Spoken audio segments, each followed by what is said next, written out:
Vagrant Fear Productions and KHOI Community Radio proudly present Gnarly's Night on the Radio with your host, Gnarly.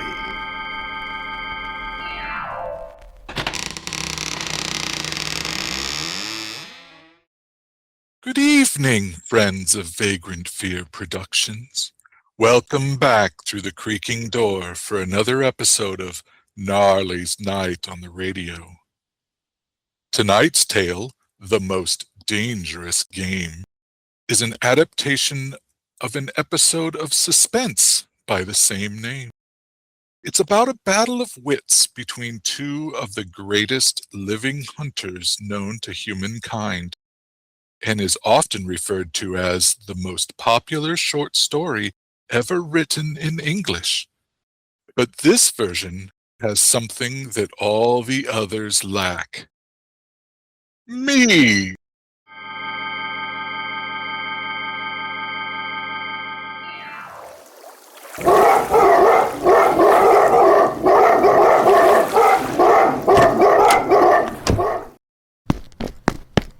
I haven't much time. Any moment now he may come in. And when he does, I'm going to kill him. It's him or me, and I'm going to do my best to make it him. Maybe it sounds crazy to you. I guess it does. It would have sounded crazy to me a few days ago when I was laughing and joking with Whitney on the yacht. How could I or anyone realize then the horror and torment I was going to go through? How was I to know of Ivan, or the death swamp, or the hounds? How was I to know of Zaroff? It was only 4 nights ago that the ship went down. Whitney had been talking about this island, Ship Trap Island, according to the charts. We'd had a few drinks. He headed below to sleep them off. I was mixing myself a nightcap and I looked up and saw it. A tremendous reef racing at us out of the fog. I called out a warning, but it was too late. We were right upon it. The ship exploded, taking Whitney and the crew with it. But the force of the explosion hurled me into the blood-warm waters. I had no recollection of how long I swam, but I managed to reach the jagged rocks of the island. With my remaining strength, I dragged myself from the swirling waters, struggled up the jagged rocks, to at last reach a flat place where I collapsed, exhausted into the deepest sleep of my life. But when I awoke, somewhere else. Well, Ivan, our friend seems to be awakening. Where is this? Where am I? Where's... Do not be alarmed, my friend. My man Ivan found you out on the cliff. He brought you here to be taken care of.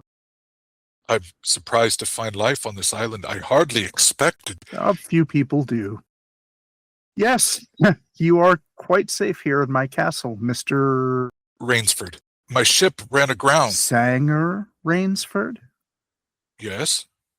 Well, it is indeed a great pleasure, a great honor, to welcome the celebrated hunter, Sanger Rainsford, into my home. You know me? By reputation only. I've read your book about hunting snow leopards in Tibet, and thoroughly enjoyed it. I am General Zaroff. Good to meet you, General. This is indeed a delightful surprise, Mr. Rainsford, to have you arrive upon my island. Oh, but I must stop behaving like an excited schoolboy. Come, you must be hungry. Yes, I am, actually. Of course, Ivan. What did he say? My apologies. Ivan's tongue was cut out in battle, leaving him effectively mute. He communicates using hand signals with the occasional noise to get my attention. He was just indicating that lunch is ready. I see. His family has worked for mine for generations. He is incredibly strong and incredibly loyal. You're quite welcome, Ivan. Please, Mr. Rainsford, join me for lunch. This way. I hope those clothes fit you comfortably, Mr. Rainsford. Ivan will return yours after they're cleaned. Oh, yes, they're perfect, thank you. Not at all. You have quite a collection of heads there. Lions, tigers, bears, moose, elk, elephant. Some animals I've never seen before. Thank you. I take great pride in them. You should. Coming from the celebrated hunter Sanger Rainsford, that is a great compliment. And here we are. Have a seat, Mr. Rainsford. Thank you. Not at all. Proceed, Ivan. We do our best to preserve the amenities of civilization here. Please forgive any lapses. Oh, of course. Yes, well, off the beaten track. Shikari! Shikari! There you are. This is Shikari, Mr. Rainsford. As a hunting falcon, Shikari is unfortunately of no further use in the field, but I am fond of her company. Am I not, little sweetheart? Patience, my darling, I know you're hungry. We hunt tonight. It's quite a bird, General. Indeed, Mr. Rainsford, I have but one passion in my life, and it is the hunt. You see, I read all books on hunting. That is how I learned of you and your hunt for the snow leopard. It was remarkable. Well, your heads are really remarkable, General. That Cape buffalo is the largest I've ever seen. Ah, yes, that fellow, he was a monster. Did he charge you?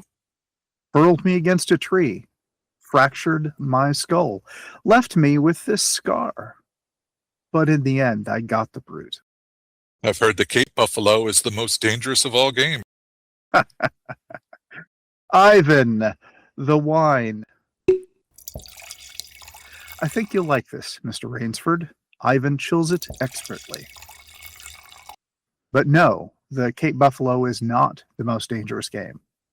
Here in my preserve, on this island, I hunt something far more deadly. Is there big game on this island? The biggest. Really? Oh, it isn't here naturally, of course. I have to stalk the island. What have you imported, General? Jaguars? I hope you like filet mignon, Mr. Rainsford. I do very much, thank you. Is it jaguars, General? No, I'm afraid hunting jaguars ceased to interest me some years ago.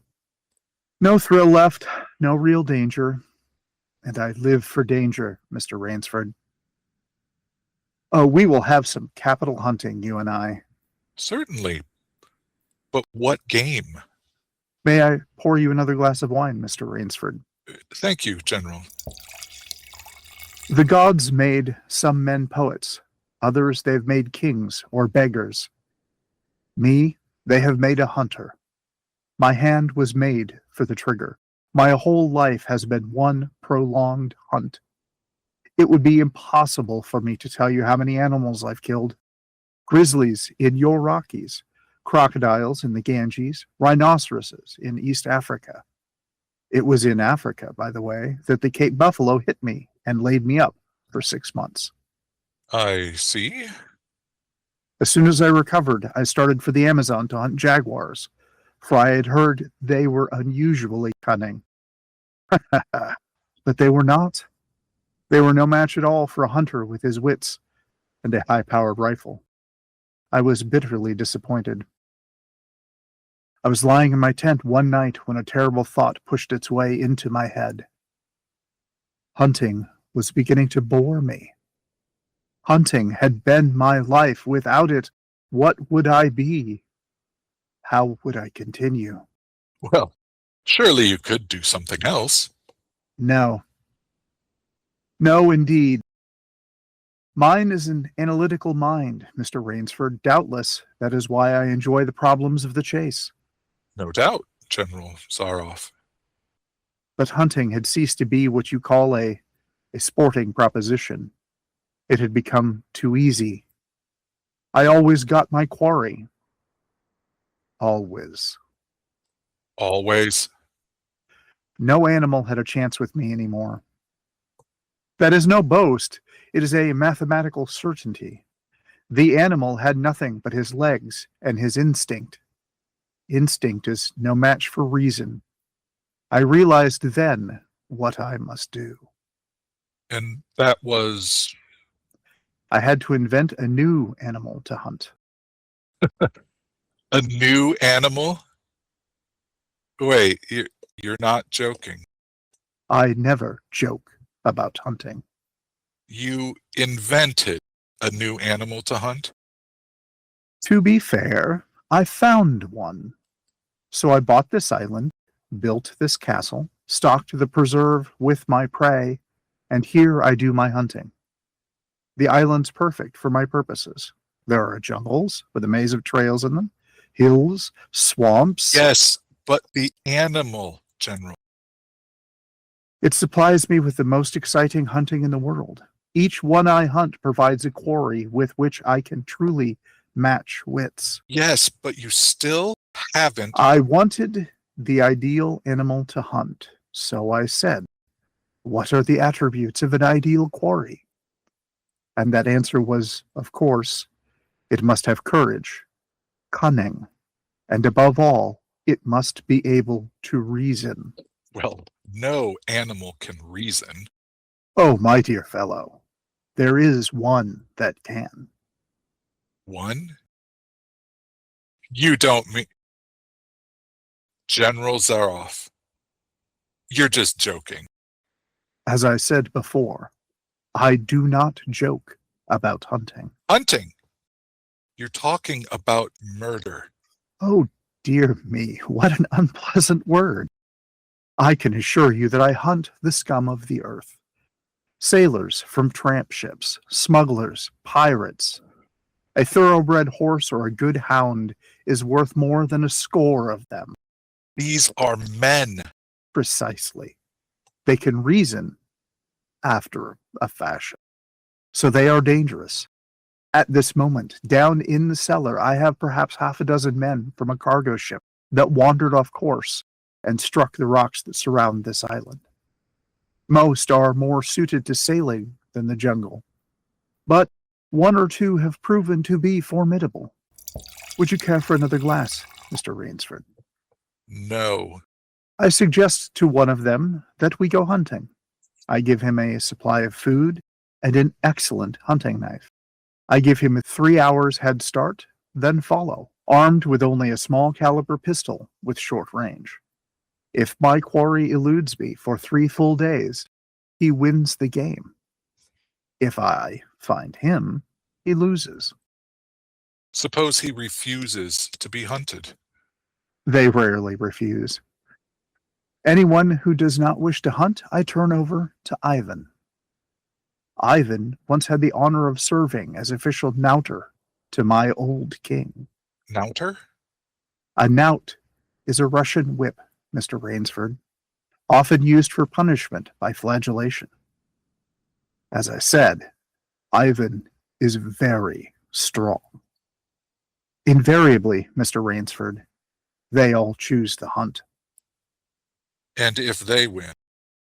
I do not wish you to think me a braggart, Mr. Rainsford, but that is not something I've bothered to plan for. Only one man has even come close, an American like yourself, a soldier.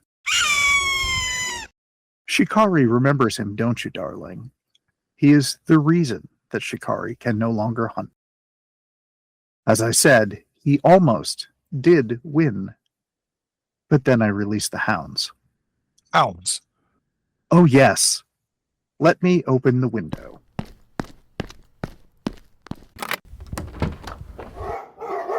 Hello, boys! Yes, I am pleased to see you too. Be patient. A rather good lot. They're let out at 7 every night. If anyone should try to get into the castle, or out of it, they will face the hounds. Ah, but enough of this. Come, Come, I'll show you a collection of heads I'm quite sure you've never seen before. Will you join me in the library for coffee? I I hope that you will excuse me, General. I'm not really feeling well at all. Indeed. I know what it is. My old complaint. Ennui, boredom. You need some excitement. Tonight we'll hunt, eh, Mr. Rainsford? You and I? You're wrong, General. I won't hunt with you. I won't murder an innocent man. Oh, you misunderstand me, Mr. Rainsford. I offer you the same choice I offer all my guests. A hunt, or time spent with Ivan. You plan to hunt me. My dear fellow, have you not listened to what I've said? I have dreamed of the day that I would find a truly worthy opponent. I can think of none more worthy than Sanger Rainsford. This is absurd. You will find the game worth playing, Mr. Rainsford. Think of it. Your brain against mine, your woodcraft against mine, your strength, your stamina, your skill against mine. And if I win, I will cheerfully acknowledge myself defeated. If I do not find you by midnight of the third day, my sloop will place you on the mainland near a town. I will even provide you with currency to book passage back to New York. how generous. Why should I believe you? I'll give you my word as a gentleman and a sportsman. Of course, you, in turn, must agree to say nothing of your visit here. I will agree to nothing of the kind. How disappointing. Well, in the event you best me, we can discuss your future over another bottle of wine. Yes, of course, Ivan. Ivan would like to know if he needs to get his tools. Your choice, Mr. Rainsford. I'm a hunter. You know my choice. Very well. Ivan will supply you with hunting clothes, food, a knife. I suggest you avoid the big swamp in the southeast corner of the island. We've come to call it Death Swamp. There's quicksand there. Well, I must beg you to excuse me now. We always take a nap after our lunch, don't we, Shikari? Mr. Rainsford, you are free to start at any time. I shall not follow until dusk. Hunting at night is so much more exciting than by day, don't you agree? Do svidanya, Mr. Rainsford.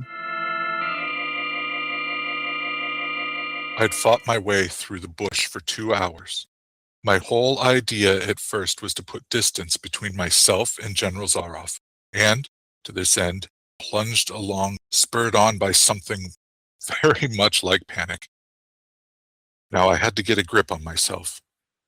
I'd stopped and took stock of the situation. I saw that straight flight was futile. Inevitably, it would bring me face to face with the sea. I struck off from the rude path I had been following and into the trackless wilderness. I made a series of intricate loops. I doubled back on my trail again and again, recalling all of the lore of the fox hunt, all the dodges of the fox. Night found me exhausted, my hands and face lashed by the branches on a thickly wooded ridge. My need for rest was imperative. Big tree with a thick trunk and outspread branches was nearby, and, taking care not to leave the slightest mark, I climbed up and stretched out on one of the broad limbs.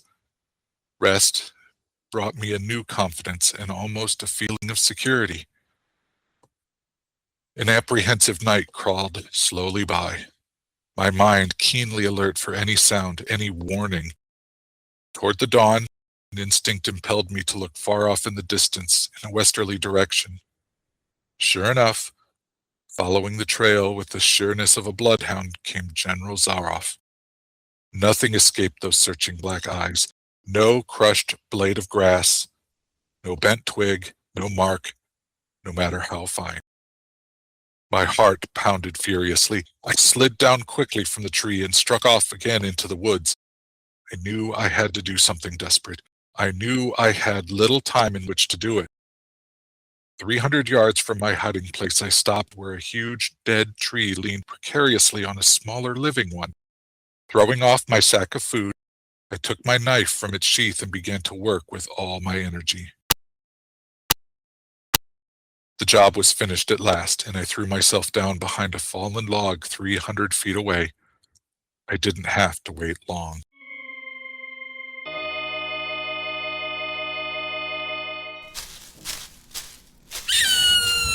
Patience, my darling, you'll be fed. Rainsford. Rainsford.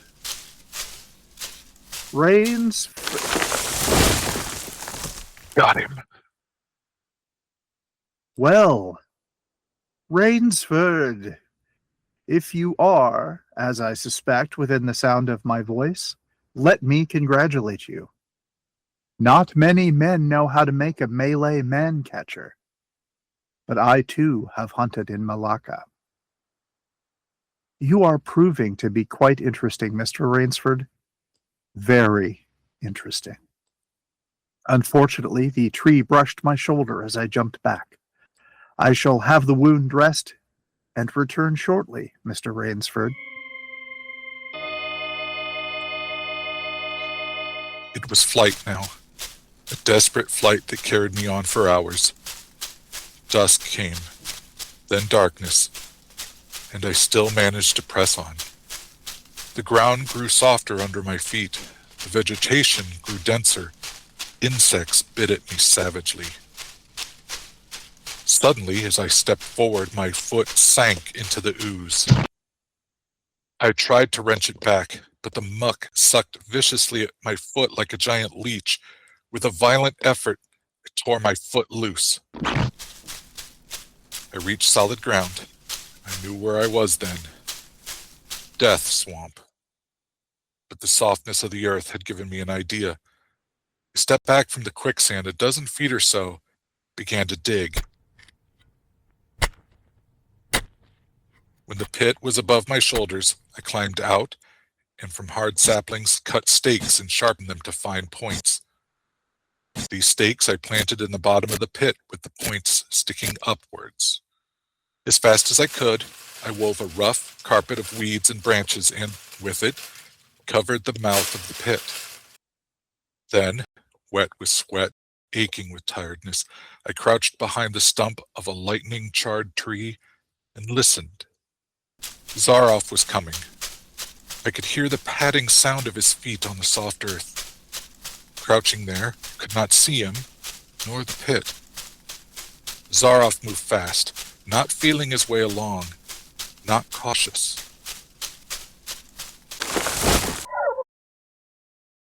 Well done, Rainsford, well done. Your Burmese tiger pit has claimed my finest hound. We shall see how you fare against the whole pack. I'm going back to get them now. See you soon, Mr. Rainsford.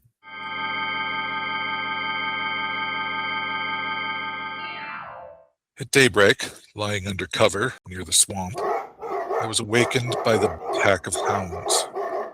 I had put my last hope into that tiger pit, but as the hounds drew nearer, I thought of a native trick I had learned in Uganda.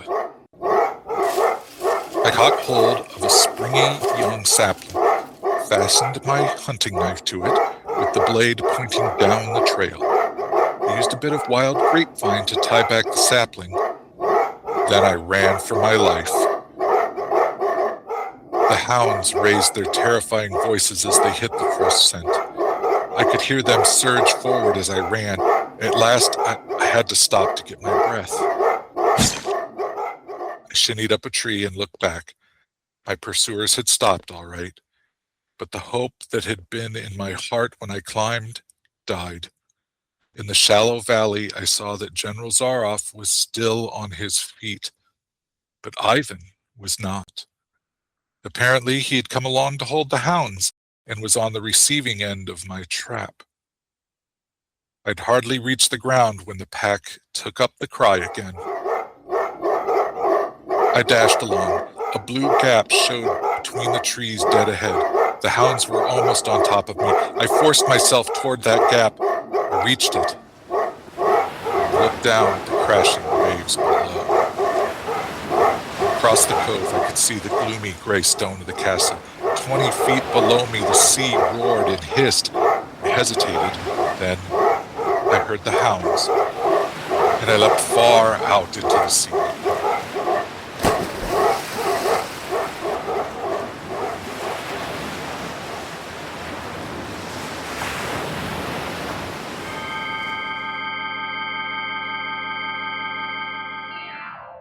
The sea was good to me, and now I'm back at Zarov's castle, safe in his bedroom, waiting for him. 3 days are up, and I've eluded him, but now I must go further. In a moment we will meet, and he will be unarmed. Only one of us will walk away.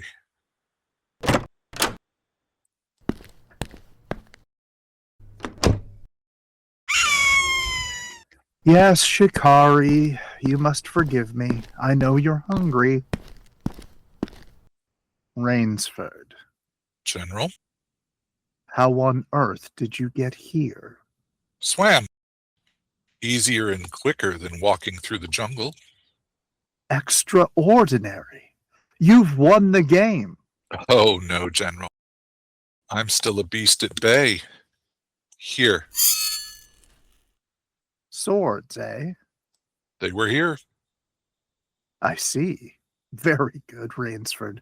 One of us, then, is to furnish a repast for the hounds. The other will sleep in this very excellent bed. On guard, Rainsford.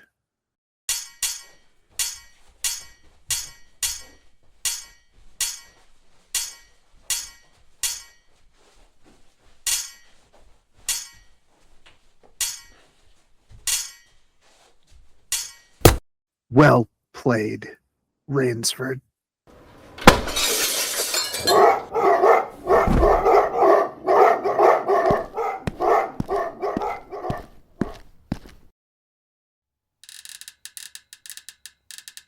It was just as my late host said it would be. A very excellent bed. Well, wasn't that exciting? It was refreshing to play the hero for once. And we still got a few corpses. On that cheerful note, why don't I escort you out through our creaking door? Join us again soon for another episode of Gnarly's Night on the Radio on KHOI Community Radio. Until we meet again, good night. Pleasant dreams.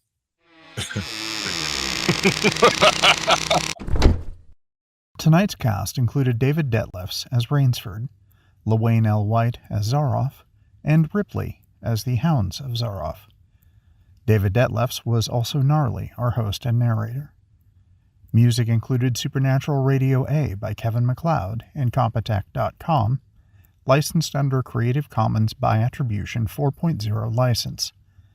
Gnarly's Night on the Radio is directed by LaWayne L. White and is a joint project between Vagrant Fear Productions and KHOI Community Radio.